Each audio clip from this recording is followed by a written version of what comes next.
तो स्टूडेंट्स ये रहा हमारा क्वेश्चन नंबर 10 जिसमें वो कह रहा है कि इन 10 to 12 differentiate with respect to the variable involve, यानी कि जो वेरिएबल इसमें इन्वॉल्व होगा उसके रिस्पेक्ट हमने इस क्वेश्चन में डेरिवेटिव्स लेने हैं। ठीक है जी। अब y मेरे पास है यहाँ पे देखें किसके बराबर, under root of sine x plus cos under root x. ठीक है जी। तो थोड़ा बहुत यहाँ पे आपको आइडिया हो जाएगा, पावर रूल और प्रोडक्ट रूल, ट्रिग्नोमेट्रिक सब मिक्सअप होकर कैसे फिर हमें इनसे डील करना पड़ता है। तो सबसे पहले देखें x यहाँ पे इंडिपेंडेंट वेरिएबल है जिसके रिस्पेक्ट हमें डिफरेंशिएट करना पड़ेगा। तो यहाँ पे हम लिखेंगे differentiate with respect to x। ठीक है जी। तो ये आपने लिख लेना यहाँ पे डिफरेंशिएट विद रिस्पेक्ट टू।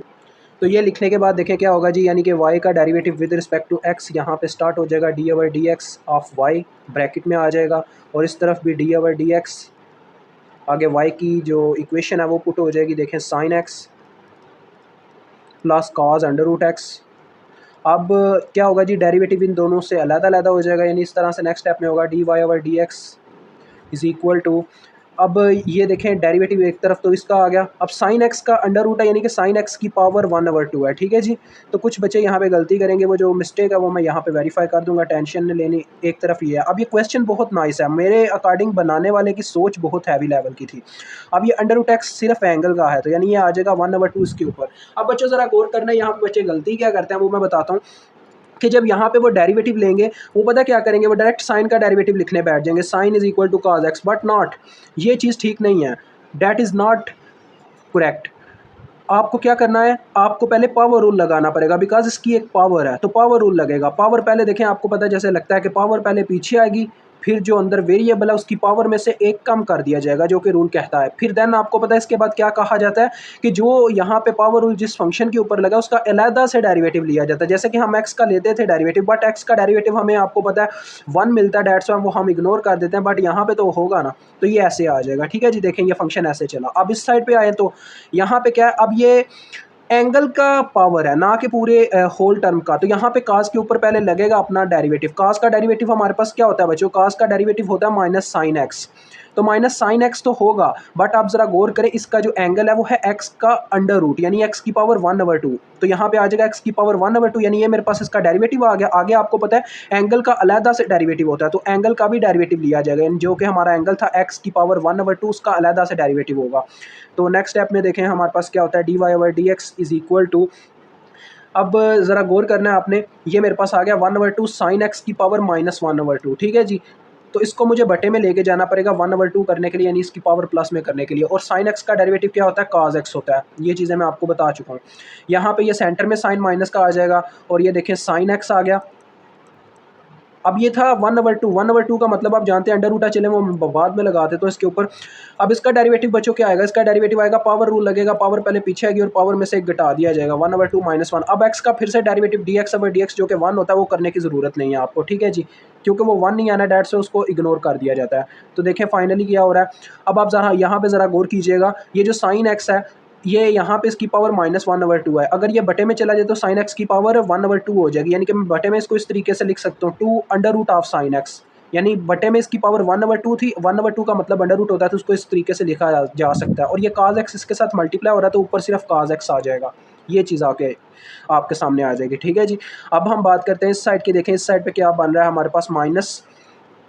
अब यहाँ पे भी 1/2 तो है, और दूसरे नंबर पे ये देखें ऊपर हमारे पास है sine under root of x, यानी ये चीज़ है। ठीक है, sine under root of x, और ये क्या बन रहा है, एक्स की पावर -1/2 बन रहा है, यानी कि ये जो -1/2 है ये भी बटे में ही चले जाना है, एक्स की पावर नीचे जाके 1/2 हो जाएगी और उसको भी अंडर रूट की फॉर्म में लिख दिया जाएगा, यानी ये चीज़ ऐसे आ जाएगी 2 अंडर रूट ऑफ एक्स। ठीक है। अब चाहे तो मज़ीद इसको सॉल्व कर सकते हैं या यहीं पर छोड़ सकते हैं। तो मेरे ख्याल में बहरहाल इसको मज़ीद सॉल्व करना जो है वो जस्ट आपको कह रहे हैं डिफ़िकल्टी में डालेगा, तो आप यहीं पे लीव कर सकते हैं, इसको यहीं पे छोड़ दें। देन हम क्वेश्चन नंबर 11 की तरफ बढ़ते हैं। 11 भी इतना मुश्किल नहीं है, चले आएँ। तो ये रहा आपका क्वेश्चन नंबर 11। अब देखें यहाँ पे है y is equal to tangent square x plus cotangent into x का स्केयर। प्रीवियस वाली ही कंडीशन है, लेकिन जस्ट थोड़ी सी क्या लें कि यहाँ पे मेन फ़र्क क्या है कि यहाँ पे वेरिएबल्स चेंज हो गए हैं, यानी कि ट्रिग्नोमेट्रिक की पहले साइन और कास की फॉर्म में थे, अब टेंजेंट और कोटेंजेंट आ गए हैं। तो चले आए इसको भी हल करते हैं। अब यहाँ पे डिफरेंशिएट बच्चों किसके रिस्पेक्ट लिया जाएगा, एक्स के रिस्पेक्ट ही लिया जाएगा, क्योंकि इंडिपेंडेंट वेरिएबल इस साइड पर आपकी ना राइट हैंड साइड पर ज़्यादातर होता है। तो यहाँ पे एक्स है तो एक्स इंडिपेंडेंट वेरिएबल है, उसके रिस्पेक्ट ही यहाँ पे डिफरेंशिएट करना। आपने यही सेम लाइन यहाँ पे लिखनी है, differentiate with respect to x. तो मुझे उम्मीद आप लिख लेंगे। मैं नेक्स्ट स्टेप पे आगे जाना चाहूँगा, क्योंकि इससे टाइम आपका बचेगा। देखें ये इस तरीके से आ जाएगा, क्योंकि विद रिस्पेक्ट टू एक्स ले रहे हैं, और इस तरफ भी ऐसे ही पुटिंग हो जाएगी into tangent square x plus cotangent into x का स्केयर। ठीक है जी। देन अब अप्लाई होगा d Y over D x is equal to, अब बच्चों इतना तो आप जानते हैं, यहाँ पे इन दोनों का अलग-अलग आ जाना, D over D x of tangent. ये देखें जो यहाँ पे सेंटर में स्केयर होता है ना, उसका मतलब होता है टेंजेंट एक्स होल का स्केयर है। ठीक है, ये चीज़ आपने नहीं बोलनी, इसका ये मतलब होता है। इसी तरह से इसके साथ भी जब आएगा, अब यहाँ पे देखें एंगल के ऊपर स्केयर है, इसका मतलब है एंगल का स्केयर है, ना कि पूरे फंक्शन का। तो इस चीज़ से आपने कभी धोखा नहीं खाना। यहाँ पे बच्चे बहुत मार खाते हैं और यही वजह होती है उनके पेपर में नंबर नहीं आते सही, क्योंकि वो यहाँ पे मार खा चुके होते हैं और वो कहते हैं सर हमने क्वेश्चन ठीक किया, हमने एक रूल सही लगाया, लगता है जो चेक करने वाला है उसने हमारी गलती जानबूझ के निकाली। तो ऐसा बिल्कुल नहीं होता। अब यहाँ पे पहले पावर रूल लगेगा, पावर पीछे आएगी, 2 पीछे आ गया और पावर में से एक कम कर दिया जाएगा, यानी कि टेंजेंट एक्स की पावर में से एक माइनस किया, ये आ गया। देन टेंजेंट एक्स का फिर से बगैर पावर के डेरिवेटिव लिया जाएगा, जैसा कि हमने प्रीवियस में भी किया है क्वेश्चन के अंदर। ओके हो गया। और इस तरफ क्या होगा, इस तरफ भी आपको पता वही चीज़ है कि कोटेंजेंट का बच्चों पहले डेरिवेटिव क्या होता है आपको पता होना चाहिए। कोटेंजेंट का हमारे पास डेरिवेटिव होता है, मैंने आपको बताया था जितने भी वर्ड सी से स्टार्ट होते हैं उनका डेरिवेटिव हमेशा माइनस में होता है, तो माइनस में आएगा, इतना तो मुझे कंफर्म है। और कोटेंजेंट का डेरिवेटिव होता है कोसिकेंट स्केयर, तो ये आ जाएगा कोसिकेंट स्केयर एक्स का स्केयर, बिकॉज ये एक्स एंगल है इसका, ये तो भी एज इट एज आएगा, ये इसका डेरिवेटिव आ गया इस होल टर्म का पहले। अब उसके एंगल का अलहदा से डेरिवेटिव होगा, तो एंगल अलहदा से डेरिवेटिव लिया जाएगा उसका जी, डेरिवेटिव ऑफ एक्स स्केयर। ठीक है जी, ये चीज़ आ गई इस तरीके से। ओके हो गया। अब नेक्स्ट स्टेप देखें क्या होता है, d Y over D x. तो यहाँ पे देखें बच्चों 2 tan x, और tan x का डेरिवेटिव क्या होता है, सीकेंट स्केयर x होता है, तो ये आ गया सीकेंट स्केयर x। ठीक है जी, इसका ये डेरिवेटिव होता है, और ये सेंटर में माइनस का साइन अब आ जाएगा।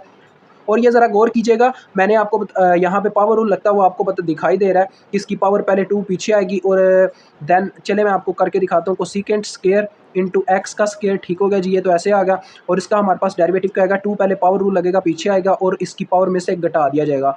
अब बच्चों मैं ना बहुत देर बाद इन पे काम कर रहा हूँ, पहले मैं यूनिवर्सिटी लेवल पे वीडियोस बनाता रहा हूँ, तो मुझे नहीं पता कि ये वीडियोस मेरी बच्चों तक पहुँच भी रही हैं कि नहीं। अगर तो आप तक पहुँच रही हैं, आप देख रहे हैं मेरी वीडियो को, तो आपने लाजमी यार कमेंट सेक्शन में बताना कि आप मेरी वीडियो को कहाँ से देख रहे हैं, किस इलाके से देख रहे हैं, ताकि मुझे इससे मोटिवेशन मिले। तो अब यहाँ पे देखें माइनस है और ये 2x आ रहा है, 2x इससे मल्टीप्लाई होकर आ जाएगा 2x कोसिकेंट का स्केयर साथ में x का स्केयर, इस तरह से। ठीक है, जिसको ऐसे ब्रैकेट में रहने देते तो ज़्यादा अच्छा रहेगा। अब मज़ीद इसमें सिंप्लीफिकेशन कुछ नहीं हो सकती, इतना ही बेहतर है। तो आप यहाँ पे इसको लीव अप कर दें और देन नेक्स्ट क्वेश्चन की तरफ मूव कर जाएँ। तो ये रहा हमारा क्वेश्चन नंबर 12। अब y is equal to sine cube cos 2v है, तो डिफरेंशिएट तो विद रिस्पेक्ट टू v किया जाएगा, बट उससे पहले हम यहाँ पे चेन रूल लगा सकते हैं, और चेन रूल लगाना थोड़ा कहने के लॉजिकल भी लग रहा है मुझे। बहरहाल जैसे आपको बेटर लगे, मैं वैसे यही कहूँगा चेन रूल, चलें चेन रूल रहने देते हैं, चेन रूल लगाने ही क्या है। चेन रूल में मैं ये कर सकता था u is equal to this, और इसको अलहदा से सॉल्व करता, उसको अलहदा से सॉल्व करता, देन मिक्सअप करता। बट यहाँ पे देखें तीसरा वेरिएबल v है, तो चले आए बच्चों आपके लिए, बिकॉज आपको चेन रूल के बारे में मजीद पता चलेगा। हम लेट कर लेते हैं ये जो अंदर वाली टर्म है, इसको u के बराबर लेट कर लेते हैं। Let u is equal to cos 2v। इस चीज़ से आपने बिल्कुल परेशान नहीं होना, आप u की जगह कोई और भी वेरिएबल लेट कर सकते हैं, बट उसी के अकॉर्डिंग फिर इक्वेशन चलेगी। अब मेरे पास यहाँ पे क्या आ जाएगा, y is equal to sine cube, और यहाँ पे अंदर आ जाएगा u। अब यहाँ पे आपने नीचे लिखना है differentiate with respect to u, यानी इसको with respect to u differentiate करना है, और यहाँ पे आपने लिखना है differentiate with respect to v। ठीक है, यहाँ पे वेरिएबल इंडिपेंडेंट v है, तो इसको v के रिस्पेक्ट डिफरेंशिएट करना है। तो चले आए स्टार्ट करते हैं। डिफरेंशिएट इसको किया जब हमने किसके अकॉर्डिंग, u के अकॉर्डिंग, तो ये आ गया d over D u of y is equal to d over D u into sine cube, u का मतलब आप समझ ही रहे हैं होल का क्यूब है ये। तो इस तरफ आपको पता v के अकॉर्डिंग हमने लेना है, तो d over d v into u is equal to d over d v into cos 2v। ठीक है जी, ये चीज़ आ गई। अब देखें क्या होगा जी, ये आ जाएगा हमारे पास D Y over D U is equal to, इस पे लगेगा पहले पावर रूल, इसकी पावर पीछे आएगी 3, और पावर में से एक कम कर दिया जाएगा 3 - 1, और फिर इसका बगैर पावर के डेरिवेटिव लिया जाएगा, जो कि साइन u है हमारा, तो उसका बगैर पावर के डेरिवेटिव लिया जाएगा।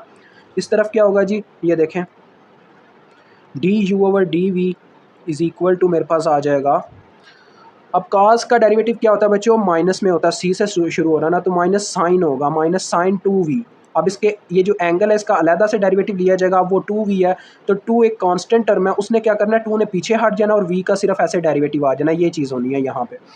तो फाइनली आपके पास देखें dy ओवर du क्या आ रहा है, ये आपके पास आ रहा है, देखें ये साइन का डेरिवेटिव काज होता है और ये मेरे पास बन के आ रहा है, देखो 3 साइन स्केयर यू, ये 2 रह जाएगा ना साइन स्केयर यू, और ये काज यू, और ये मेरे पास आ रहा है d u over d v is equal to, ये देखें ये कट जाएगा और 2 सिर्फ बचेगा, तो -2 साइन 2v आ रहा है, ये चीज़ आ गई।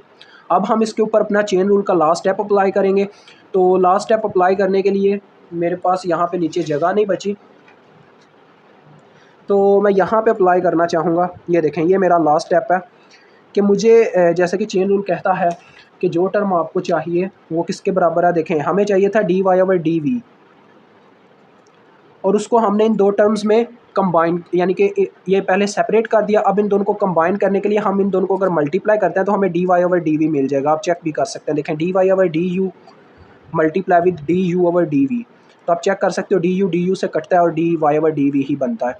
तो आप मल्टीप्लाई करके चेक करें और आंसर ले लें। ये देखें इनको डायरेक्ट ही बच्चों यहीं से देख के मल्टीप्लाई आप कर लें, क्योंकि मैं अब जब अलहदा से करूँगा मुझे फिर मसला बन जाएगा। तो ज़रा गौर करना है आपने, ठीक है, थोड़ा सा आपने यहाँ पे फोकस करना है। ये देखें D Y over D u हमारे पास क्या है, 3 साइन स्केयर काज यू, और ये है -2 साइन 2v, ठीक है। जब ये इससे मल्टीप्लाई होगा तो -2 और 3 -6 हो जाएंगे, ठीक है जी। और बाकी फंक्शंस की बात करूँ तो ये देखो ये है साइन स्केयर यू की जगह आपको पता है ये चीज़ अभी हमने पुट करनी है, तो ये पुट हो जाएगा इंटू काज 2v, ठीक है। और आगे आता है काज यू, और काज यू जो है काज यू की जगह यही चीज़ यानी कि काज 2v पुट हो जाएगा, और फाइनली एक टर्म बचती है वो है साइन 2v, वो आगे आ जाएगी हमारे पास यहाँ पे साइन 2v, ठीक है जी। अब ये आपको काफ़ी अजीब लग रहा होगा ये क्या लिख दिया मैंने, बट मैं आपको भी इसकी सेपरेशन में यहाँ पे आंसर लिख के दिखाता हूँ। ये देखें आंसर सिंपल है बच्चों, ये आपका आंसर आ चुका है, इसको मज़ीद कुछ नहीं आपने करना, क्योंकि ये काज से मल्टीप्लाई नहीं हो सकता, क्योंकि ये इसके साथ एंगल ही नहीं है, ये काज इनटू ये पूरा का पूरा एक एंगल है।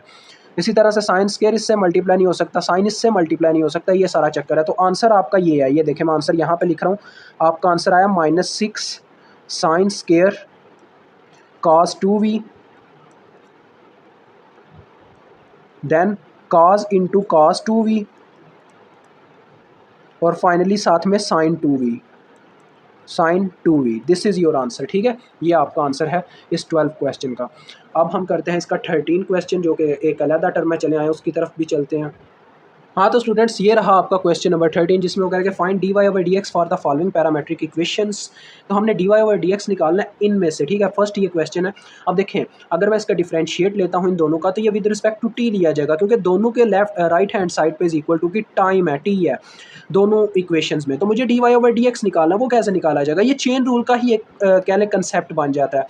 हम यहाँ पे निकालेंगे d x over D t और इस तरफ d Y over D t, but क्या होगा जी उनको दोनों को कंबाइन करके d Y over D x हासिल कर लिया जाएगा। अभी आपको समझ आएगी जब मैं इस क्वेश्चन को करने की ट्राई करूंगा, ठीक है जी। तो आपने यहाँ पे ओवरऑल यहाँ पे मेंशन कर सकते हैं differentiate with respect to t, या इधर अलहदा से इधर अलहदा से, वो आपकी मर्जी है। तो मैं ओवरऑल मेंशन करना चाहूँगा, देखें डिफरेंशिएट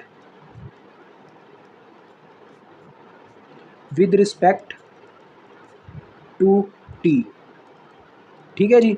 ये मैंने मेंशन किया, अब दोनों को अलग-अलग हल करना स्टार्ट करूँगा। देखें डी ओवर डी टी जिसके रिस्पेक्ट होता है वही हमारे पास उसी के साथ आता है, और इस तरफ भी डी ओवर डी टी। अब यह है साइन स्केयर टी, यानी कि साइन टी होल का स्केयर है, तो इस तरह से लिखा जाएगा। ये मैं चाहूँ तो बच्चों डायरेक्ट भी कर सकता हूँ, लेकिन ये आपको समझाने का तरीका है, मुझे ये चीज़ पहले ही अलहदा कर लेनी चाहिए। एक उस्ताद का ये फ़र्ज़ बनता है कि आपको डीप से डीप टर्म जो कन्फ्यूज़ कर सकती है वो भी बताए। इसी तरह से इस तरफ भी देखें वाई।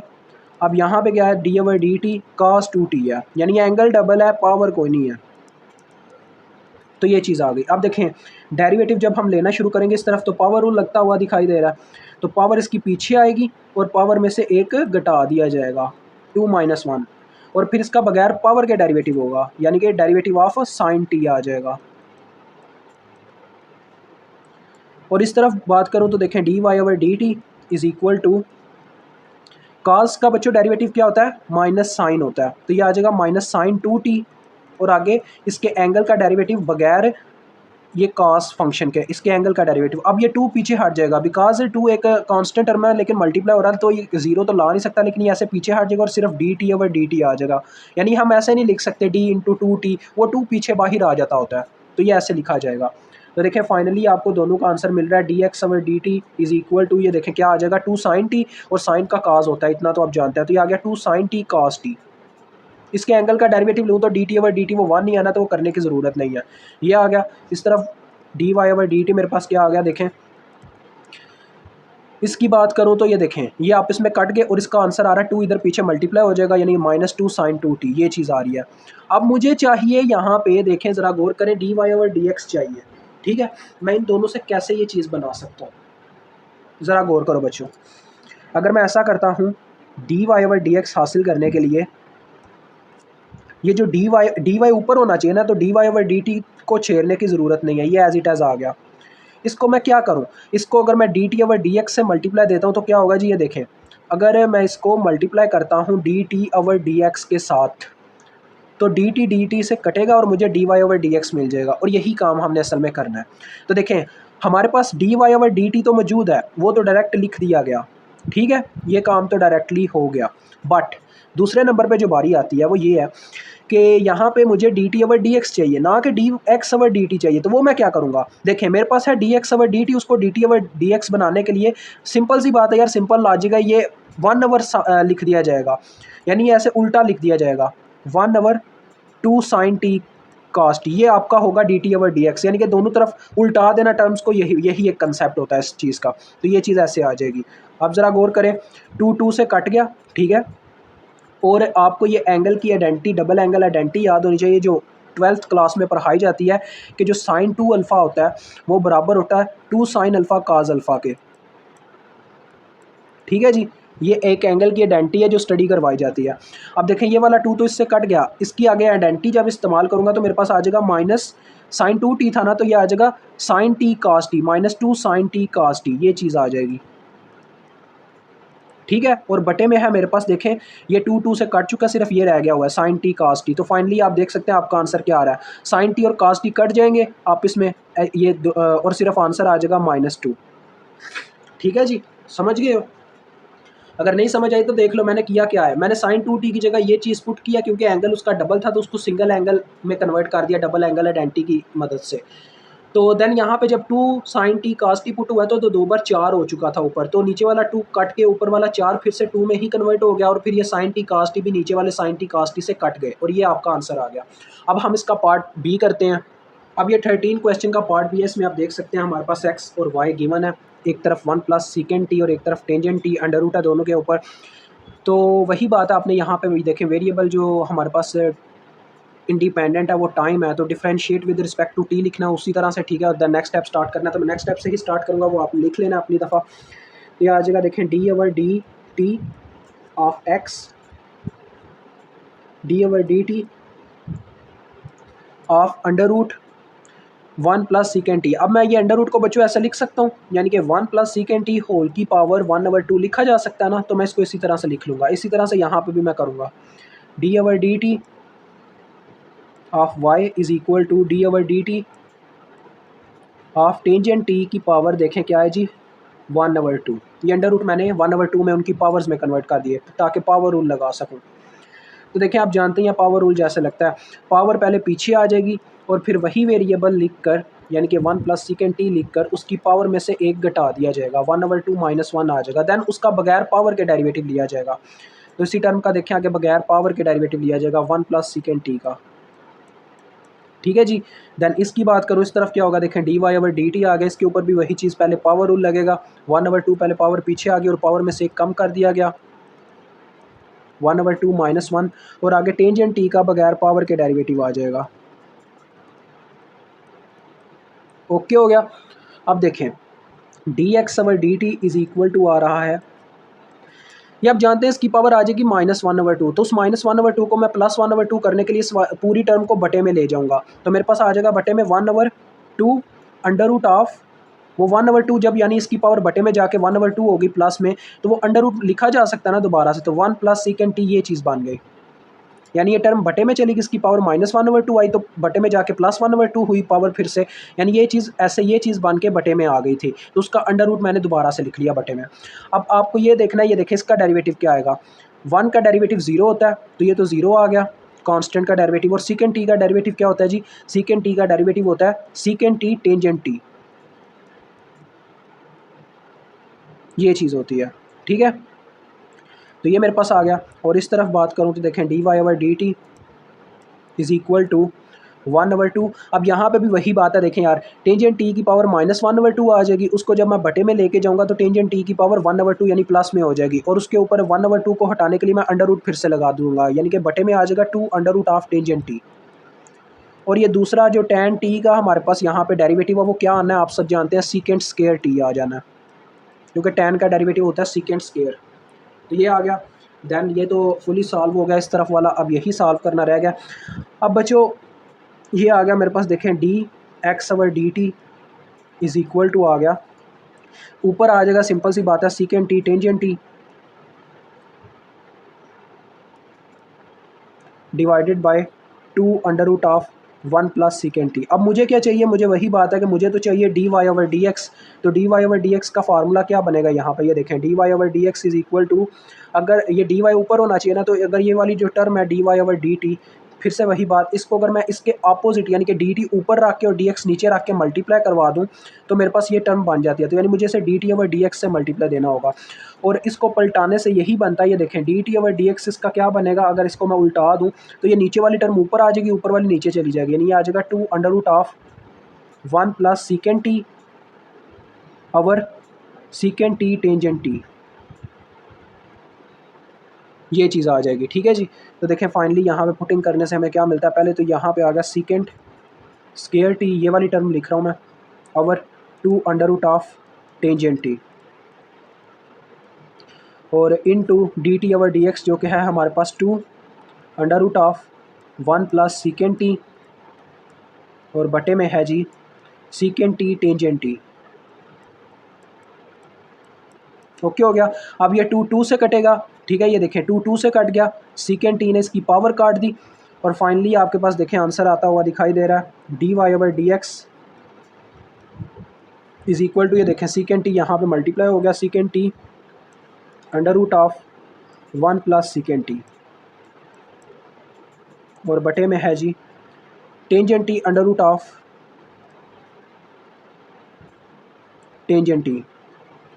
अब आप चाहें तो इसको थोड़ा बेटर करके लिख सकते हैं, यानी कि नीचे टेंजेंट टी की पावर देखें इसकी 1 है और इसकी 1/2 है, तो दोनों की बेसिस सेम है, तो पावरें ऐड भी हो सकती हैं।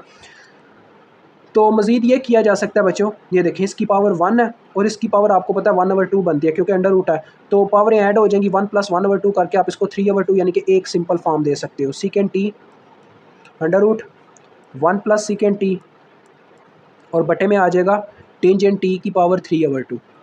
ठीक है, ऐसे भी रहने दो तब भी ठीक है, लेकिन ये ज़्यादा बेटर लगेगा। ये आपका आंसर आता है। मुझे उम्मीद है आपको समझ आ गई होगी। इंशाल्लाह हमारी अब मुलाकात होगी नेक्स्ट वीडियो में। खुदा हाफिज़।